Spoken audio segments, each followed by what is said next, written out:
what it's like to experiencing a mental health crisis. That's right. Talk Peers about will it. make the individual feel safe, showing them compassion and treating a peer like a human being. Yeah. Now is the time to add peers to the Be Heard team. Now. Have the program operate 24/7 citywide. That's right. We should not spend more money on police overtime because that doesn't help the situation at Hey, all. tell them. The overtime money can go towards housing and wraparound services. That's right. For individuals who are unhoused. Tell them. Experiencing crises and constantly being forcibly hospitalized, money is also being wasted because individuals are taken to the hospital and are released back into the streets All right. without any services or homes to go to. This vicious and costly merry-go-round must stop. Yes. People have died unnecessarily in the past, so let's do the common sense thing and allot $4.5 million to the fiscal year 2026 budget for peers to be placed on Be Heard teams and for Be Heard to be operating 24/7. Yes. From the one that's proven true, pay the peers what they're due. From the one that's proven true, pay the peers what they're due. From the one that's proven true, pay the peers what they're due. Thank you, Evelyn. Next up, another fierce advocate. We have someone representing an individual who has consistently championed the rights and well-being of New Yorkers. Public advocate Jumaane Williams. A steadfast advocate for mental health reform, creating a comprehensive roadmap for crisis response that emphasizes community-based solutions. Jeffrey and the public advocate and their office is dedicated to transforming our city's approach to mental health crisis and has been instrumental in our collective advocacy efforts. Please join me in welcoming Jeffrey Sinclair.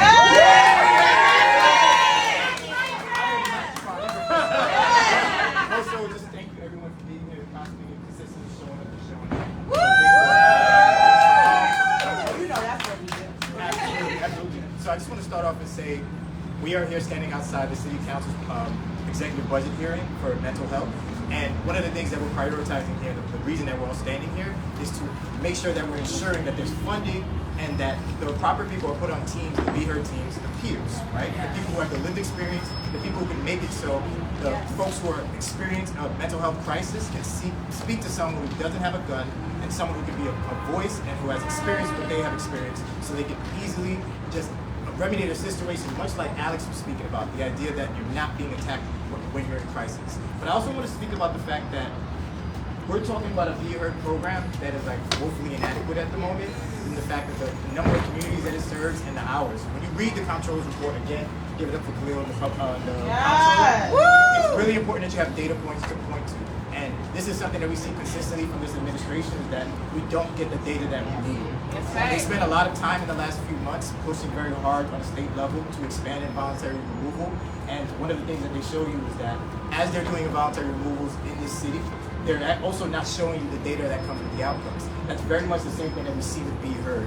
One of the things that I think they fear is that having a peer on the team means that they would have to be accountable and always share those outcomes. As we see in the comptroller's report as well, the Be Heard team does not do a good job of tracking the outcomes of what actually happens. So even if the people that they actually make contact with, the people that they actually triage, the people that they actually speak to, without a peer, they actually can't tell you what happens afterwards. And so what is the point of serving people if you don't have data afterwards to figure out what you're doing right, what you're doing wrong, and where to allocate resources? That's the whole point of it. That's right. Another major gap I just really want to speak about is the 911 operator. That's right. Talk about When you it. look at the dispatch Talk of all about of these it. mental health cases where we have crises and there's a police response, oftentimes we see is that the dispatchers are not adequately informed about the resources they have, or they're fearful for their jobs, so they want to make sure that they're actually, they err on the side of sending police to a response that might end up very differently if you send over a mental health crisis. That's So right. just Save lives. that's the point of it, right? To Yeah. save lives. And I'll just end without a talking point, but just say something that happened really recently to me, is that I live in an area that is covered supposedly by the Be Heard pilot program. It also was at a late hour overnight. I saw someone on my street that was experiencing a mental health crisis. I really went back and forth within myself whether or not to call the police. I made the decision to call the police, and I asked the operator, what are the resources we send once I give you my address? I know this Be Heard in this area. I know they might not be operational right now. What are your options for me? And they were like, I really can't tell you what they are. Right, we need more. Right? I had to make a decision at that point in time that this woman was outside and she needed support and help, and I didn't know what would happen if I was the person who was responsible for police coming. I didn't want to have that on my conscience. So what I actually ended up doing was hanging up on 911. And I pray and hope that woman made it home somewhere safe that evening, but I have no idea what happened to her. But I do know that she was not killed by police, which is what we're here to avoid. That's right. And making sure that the programs that Be Heard are fully functional, they have the right people on their team, That's right. and they can actually respond to someone in crisis, and to New Yorkers have an actual place to go when they need support. Yes. That's Right. right. Thank you. Compassion in the streets. Peers, not police. Compassion in the streets. Peers, not police. Compassion in the streets. Peers, not police. That's right. Compassion in the streets. Thank you so much. Thank you. Next up, I'd like to introduce Maggie G. Martelli. She is the CEO of NYC, an organization that has been supporting families and individuals affected by mental illness for over 40 years.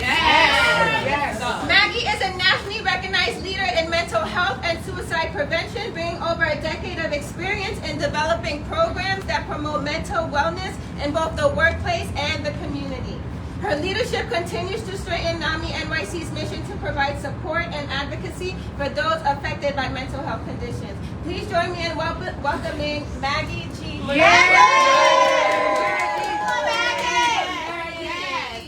I am the CEO of NAMI NYC, but more importantly, I am a peer.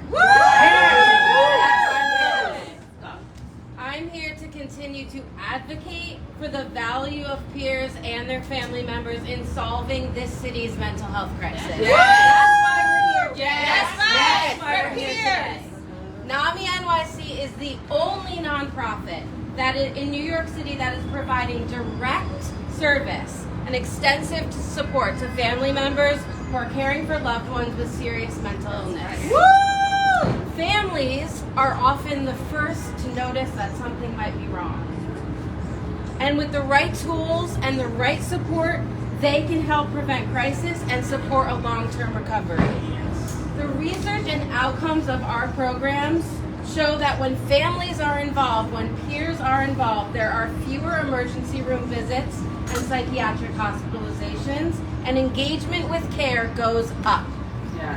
We are grateful to the Council for recognizing the important work that we do here at NAMI NYC and the critical role that families play in the stabilization and recovery process. And we hope to continue to receive support through the Speaker's citywide initiatives. But most importantly, we are here to support CCIT NYC's request for a baseline $4.5 million to fairly compensate peer specialists. Fairly compensate peer specialists on NYC's mental health crisis. 4.5 million. Peers are essential to the Be Heard program. And they must be compensated equitably as frontline health workers. Peers understand from their own lived experience. They exercise empathy and de-escalation and support through the recovery process. Peers cannot be an afterthought in the crisis response anymore. That's right. In the past 10 years, 21 people in mental health crisis have been killed by NYPD. 21 lives. We now know, due to this audit, that 60% of mental health calls that were received within the pilot areas were deemed ineligible. Shame. And only 55% of responses resulted in a mental health assessment. We can do better. We must do better. We will not stop fighting for what we need. We need more funding for family mental health support. That $4.5 million to compensate peers in mental health crisis response, and we will not accept that New Yorkers with mental illness are simply falling through the cracks. Or we will not accept that there is no end to this mental health crisis. That's right. We have answers. That's right. We have shared these answers with our leaders. That's right. Peers, Not police. prevention, and free mental health programs. Thank you so much for being All here. right. Next up, we have Miss Tanisha Grant. Tanisha Grant, who's not only been the voice, right, with our chance today. She is a powerful voice in the city, a community leader who wears many hats and carries them with purpose. She serves as Executive Director of Parents Supporting Parents New York. She is a community organizer, and she is a mental health peer support advocate. Tanisha may be new to CCIT NYC, but she's not new to this work. And we're grateful to have her standing here with us. You can refer to her as she, her, queen, and sis. Please join me in welcoming Tanisha Grant. Amazing! So like my sister said, I am Tanisha Grant. She missed one thing. I am also the newest member on the CCIT. I just want to say, who in today's world, in today's New York City, don't have mental health issues? Everybody. After COVID, after Eric Adams, we all a little off. And mental health is not a crime. I stand here and am able to do the work that I do because I have a therapist with a stand-in reservation for every Wednesday, and I also have a psychiatrist. And that is something to be proud of. That's right. Mental health for far too long has been stigmatized. Yes. We are the others. We are here to say that we are not the others. And while my colleagues are asking for $4.5 million to actually have people with lived experience That's right. to help our community, I want y'all to understand that that is the floor. That's right. That is the minimum. That's right.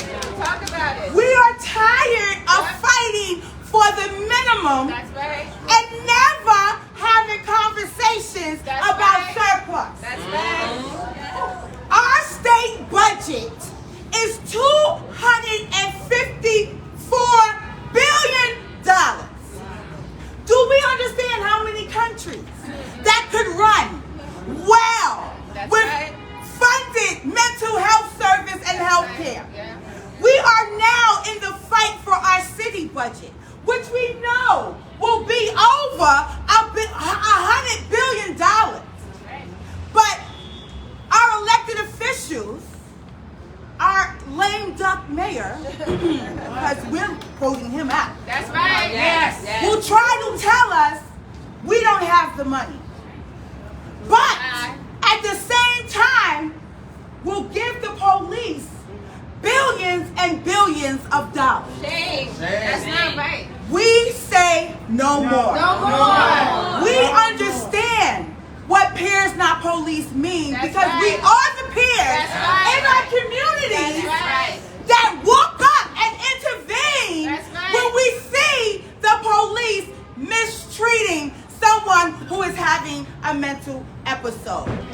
Not only will we continue to fight for this 4.5, That's right. but next year we're going to be coming for more because we understand that we are overfunding the police. That's right. And we are underfunding our mental health care. Shame. It is a shame That's right. that we have so-called leaders that put programs like Be Heard into effect without the infrastructure. That is not leadership. No. That is not leadership. Tell them. We cannot create programs and we don't have the resources to make sure that those programs do what they need to do. That's right. We shouldn't have to tell our leaders that.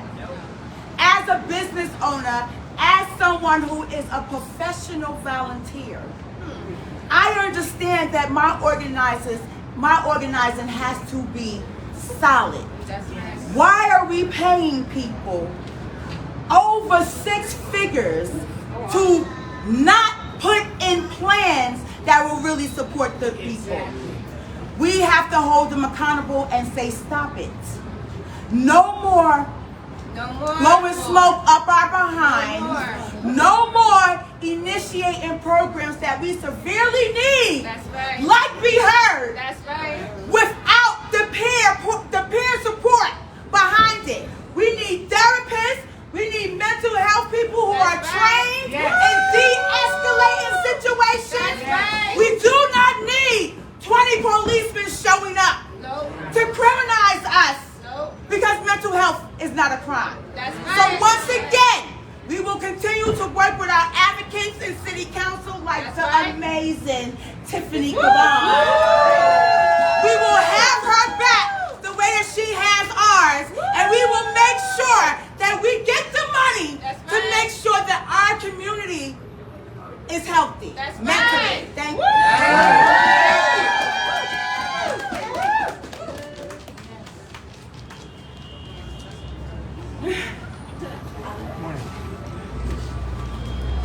Thank you so much. Next up, we have Susan Sherrington. That's right.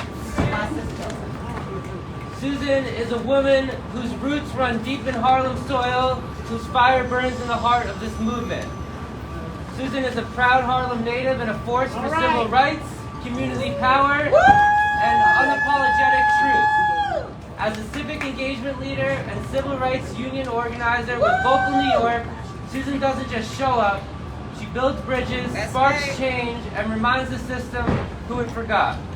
She's a NAMI ambassador, a fierce advocate with the Daniels Law Coalition, That's right. and most recently, she joined the CCIT NYC Steering Committee. Because when you speak with that much heart and clarity, people listen. That's right. Susan doesn't need permission to lead. She does it every day, Yep. in the streets, in the meetings, and in the movement. That's right. I don't know Susan that well personally, but I've seen her in vocal meetings. I see her in other places that I don't Susan even everywhere. remember, but she's all over, and I look forward to getting to know you better.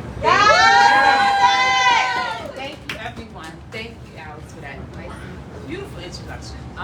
As Alex said, my name is Susan Sherrington, and I'm here to speak today about why we need peers, not police. This is personal for me, and I'm going to continue to fight until no other mother has to go through what I went through. So, some time ago, before there was 988, my son and I had a disagreement.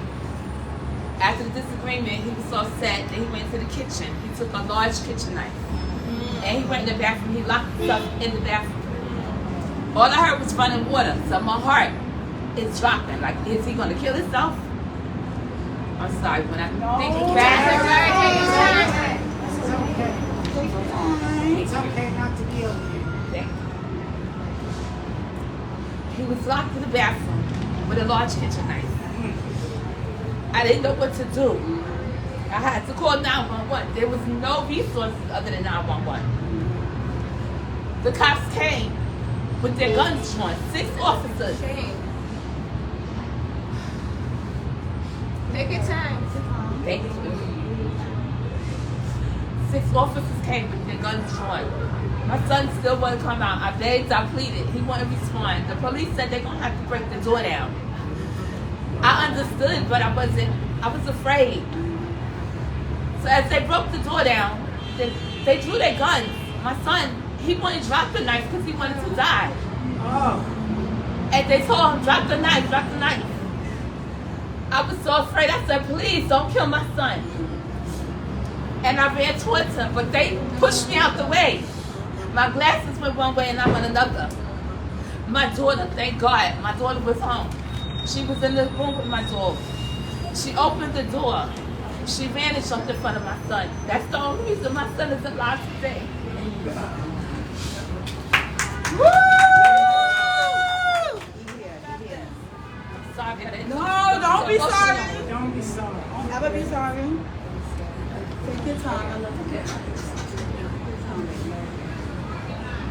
After that, they handcuffed my son. He called me a bitch. But I know it was the crisis speaking. It wasn't him. It took a few days before he called me. I had a call at my job. And he called me. He said, Mommy, I'm sorry. And I went to see him, and he did 30 days inside. They put him on the highest dose of medication they could.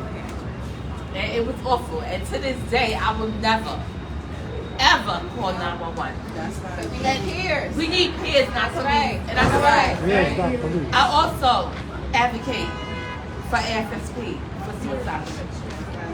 But I'm going to tell you something. I don't know if I'm going to stay with them. I was in the training. And in the training, they told us, we need to call 911. And I was devastated. So I told Nigel, I said, listen, we got to have a conversation. I said, I will never advocate and tell somebody to call 911. You might as well tell them to kill their damn self. Yeah. So I haven't been in the meeting since. But I'm here today. That's right. That's With right. all of my colleagues That's and my right. family. That's right. To say that we need Peers, peers, not police. That's right. Peers, not police. Peers, not police. Thank you. Peers, not police. Yes. Thank you, Susan.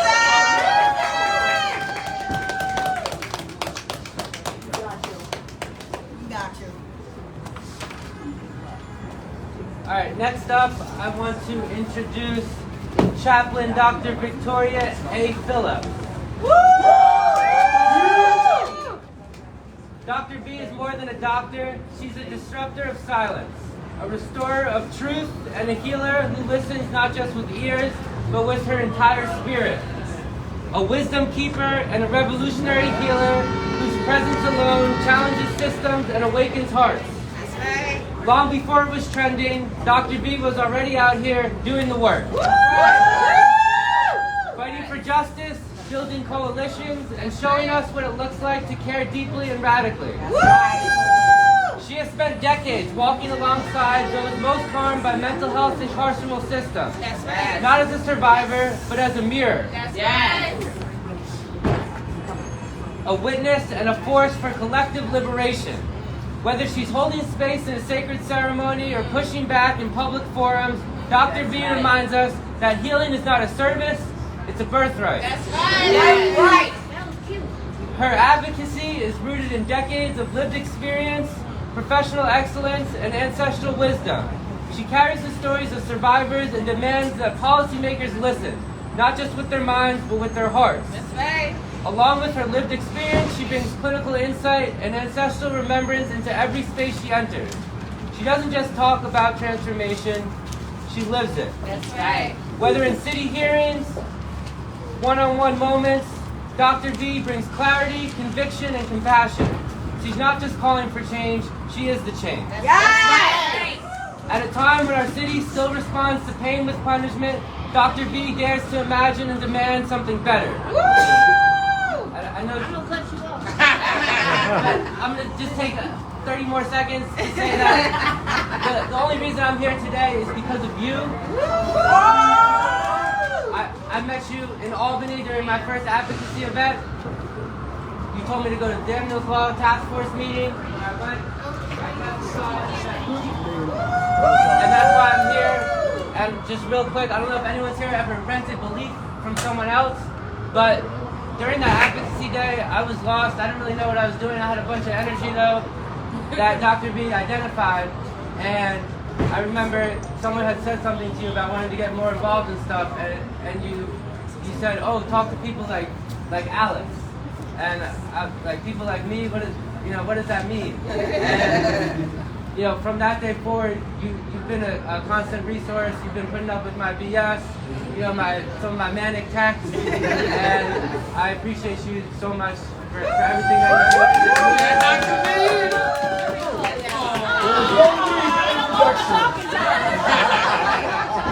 Peace and blessings, everyone. Peace and blessings. I know the hearing has already started, so I'm not going to take too long, but I just want to say, we all got to do right.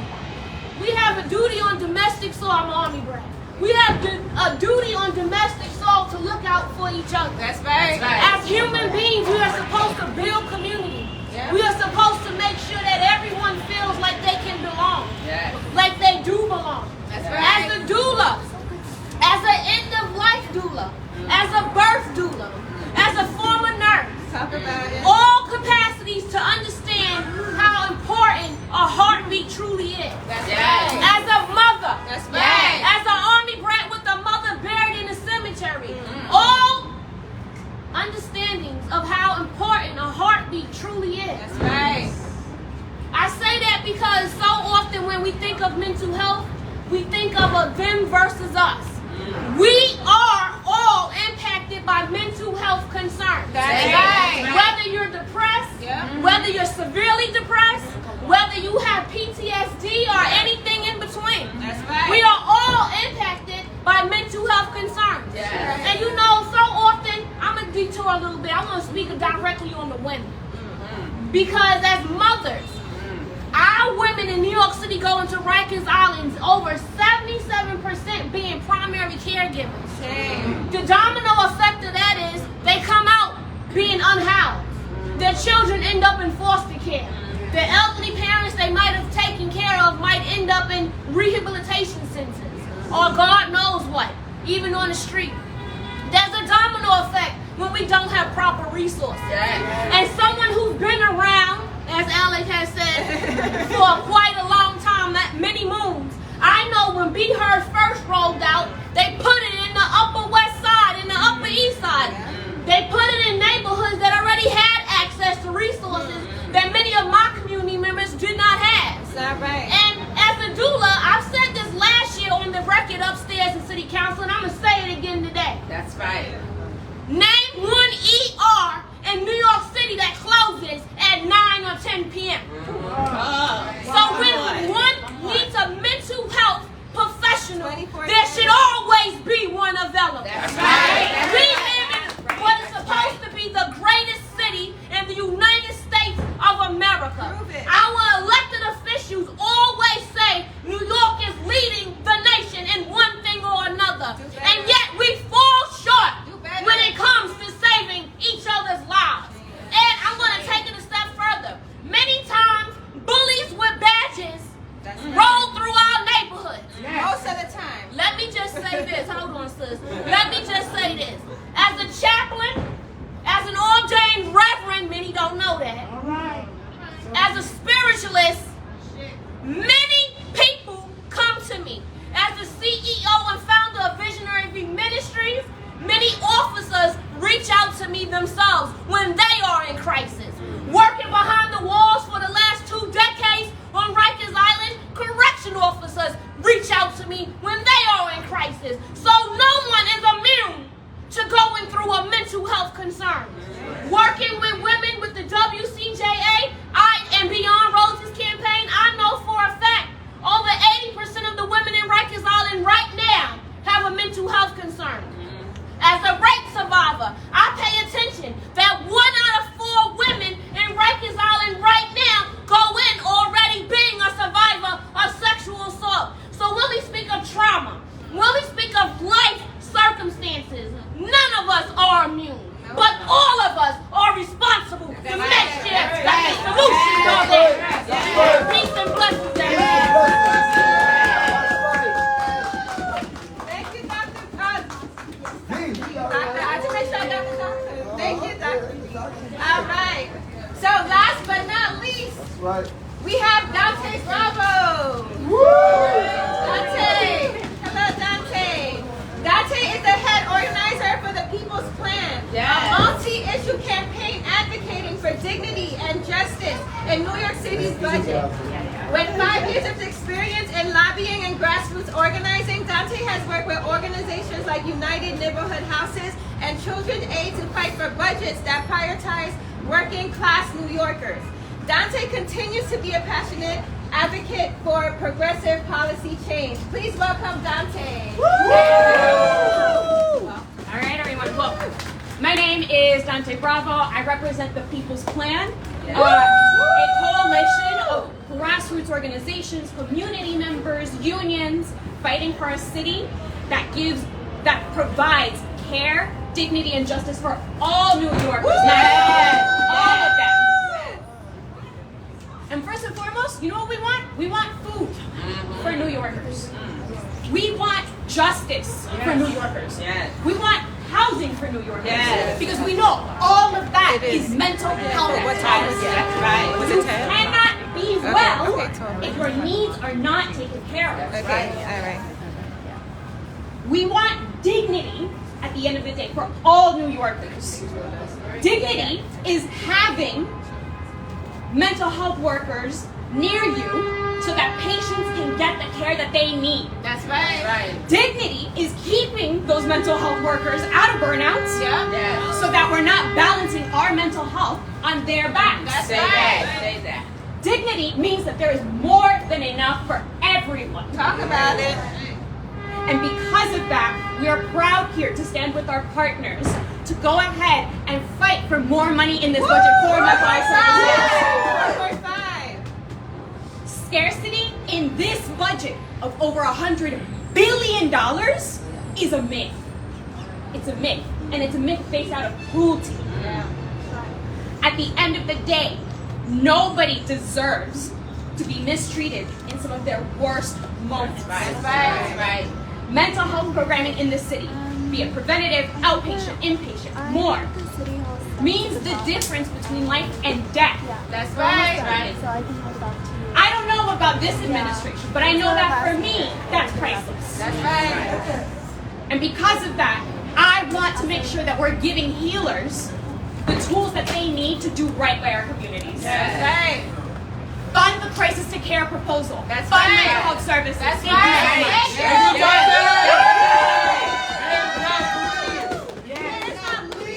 He is not police. He is not police. He is not police. He is not police. He is not police. He is not police. All right, so we're getting kicked off the stairs, but real quick, I just want to first off thank all the fellow steering committee members, all the people behind the scenes, Joelle, Jonathan, I saw Jim somewhere, Ziana, and of course, thank you everyone for coming out and showing out. I see a lot of people. Well, thank you all so much.